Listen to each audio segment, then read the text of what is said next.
A mediados del siglo XIX hispanoamericano y contrariando el monopolio de la fe que tenía la Iglesia Católica desde la conquista o desde la colonia, tuvieron lugar en el continente una serie de movimientos, prácticas, creencias, doctrinas, filosofías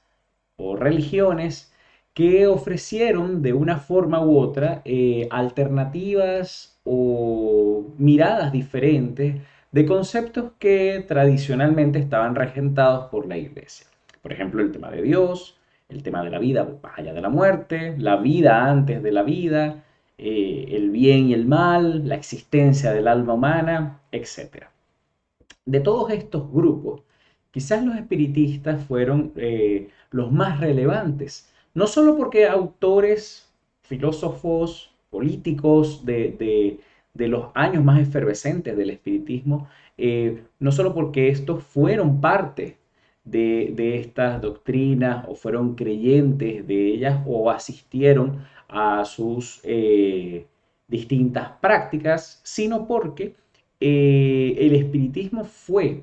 especialmente, insisto, desde mediados del siglo XIX y hasta principios del siglo XX, pudiésemos decir entre 1860 a 1920, una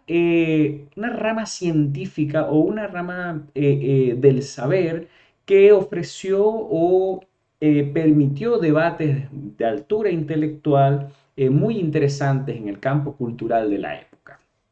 Ciertamente, el espiritismo ha tenido también, ha continuado su historia a lo largo de los años, pero se coincide en que generalmente su tiempo de mayor importancia fueron precisamente los años que ya mencioné,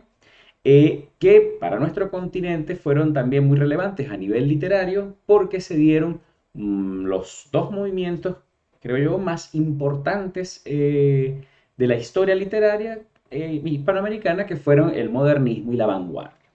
En este sentido, mi propuesta a los lectores es que cuando se acerquen a obras de esa época, cuando se acerquen a obras publicadas entre 1860 a 1920, por lo menos,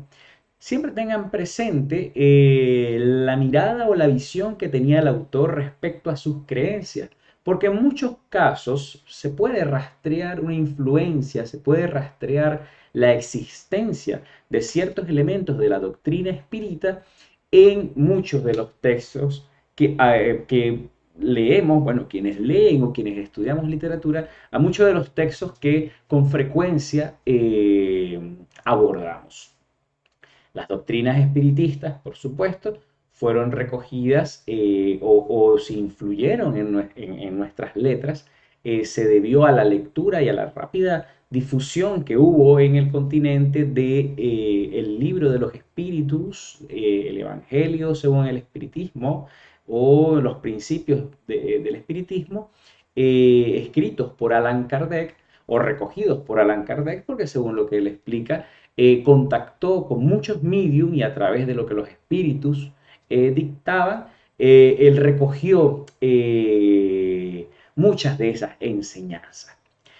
Esos textos se divulgaron en América Latina, bueno, con una velocidad sorprendente. De hecho, cuando uno revisa revistas de la época, el catálogo que tienen de textos espiritistas, y no solamente espiritistas, sino ocultistas, teósofos, eh, relacionados con religiones de la India, textos budistas, textos masones, etcétera, es abrumante. Entonces, si uno piensa eh, en las búsquedas prácticamente espirituales que se propuso la poesía,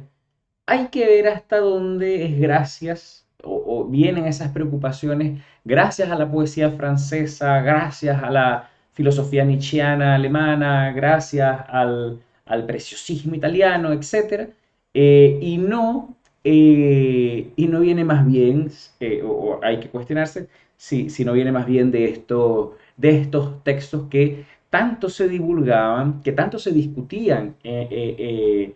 las élites latinoamericanas y que además eh, representaron no solamente un mercado, sino como dije hace un momento, un tema central en muchos debates científicos. El espiritismo recogido o interpretado según la visión de Allan Kardec no es espontáneo, no nace de la nada, sino que ya recoge unas discusiones, temas o eh,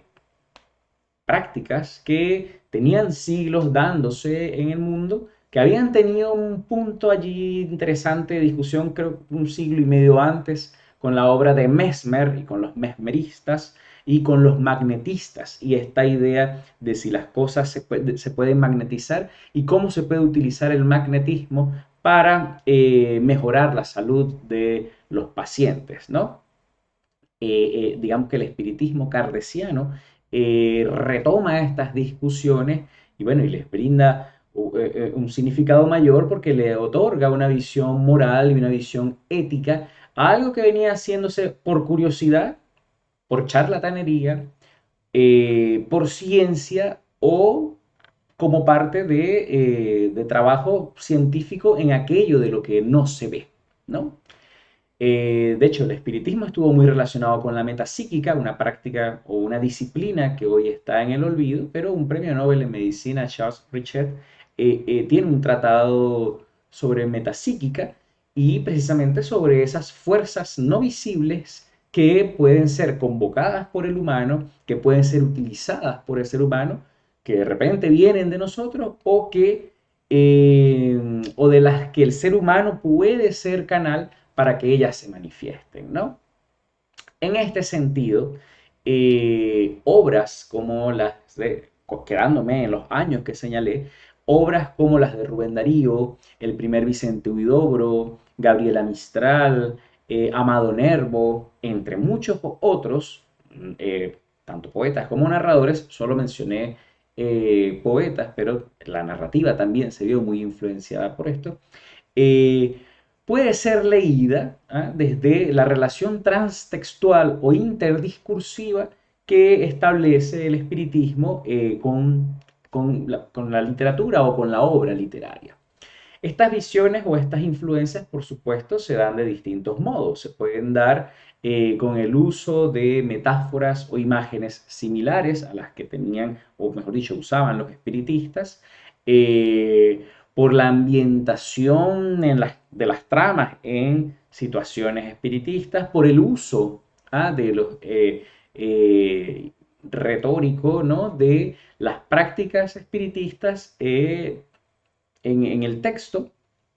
o incluso por la visión del mundo que tenían algunos autores. El tema es muy entretenido, complejo, hay que analizar caso por caso, hay que ver, hay que analizar la obra completa de un autor e ir rastreando estos posibles aires que están allí presentes, pero es un tema que no debe ser desatendido, es un tema que ha estado un poco, no voy a decir en el olvido, pero como ya señalaba Octavio Paz, por cierto exceso de racionalismo que tenemos en los estudios críticos, muchas veces no se le presta mucha atención. Y ciertamente la literatura no necesita de otros saberes, de otras áreas para explicarse a sí misma, no necesita de otros discursos para generar algo. Rubén Darío no va a ser mejor poeta o no porque lo leamos en clave ocultista o espiritista, pero si logramos analizar la literatura de la época desde este diálogo con, por ejemplo, el libro de los espíritus de Allan Kardec o con obras de otros autores similares,